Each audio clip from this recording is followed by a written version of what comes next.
মানুষ তার জীবনে শিক্ষা এবং প্রেম এই দুই লাভ করে তার মাতা, পিতা এবং গুরুর কাছ থেকে।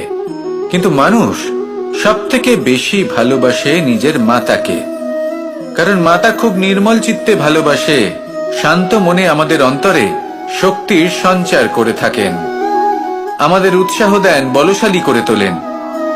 ব্যাপারটা কিন্তু এমন নয় যে আমরা নিজেদের বাবা বা গুরুকে ভালোবাসি না, তাদেরকেও আমরা অত্যন্ত ভালোবাসি, শুধু ওনাদের কঠোর ব্যবহার দেখলে আমরা একটু ভয় পেয়ে যাই। এবার ওনাদের এই কঠোর ব্যবহার আমাদের ভালো না লাগলেও অত্যন্ত আবশ্যক, কারণ মাতার থেকে আমরা যে শক্তি লাভ করি তা যেন নিয়ন্ত্রণ হারিয়ে বিধ্বংসী না হয়ে ওঠে, আমরা যেন কোনো কুপথে না চলে যাই, আমরা কখনো যেন দোষ না করে ফেলি।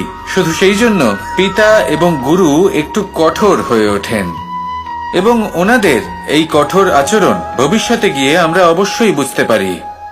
জীবনে কিছু বছর আমরা এগিয়ে যাই আর তারপর আমরা বুঝতে পারি যে বাবা এবং গুরু আমাদের যথেষ্ট ভালোবাসতেন, কিন্তু ওনাদের ভালোবাসার বহিঃপ্রকাশ আলাদা।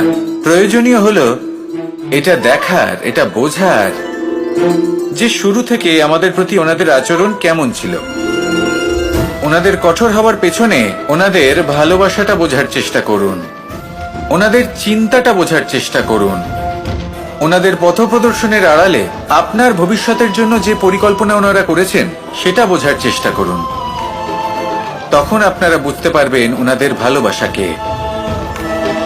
আপনার মনের মধ্যে আপনা থেকেই ওনাদের প্রতি সম্মান জেগে উঠবে। নিজের পিতা এবং নিজের গুরু এই দুজনের প্রতি কৃতজ্ঞতা প্রকাশ করুন আর আমার সাথে ভালোবেসে বলুন, রাধা রাধা।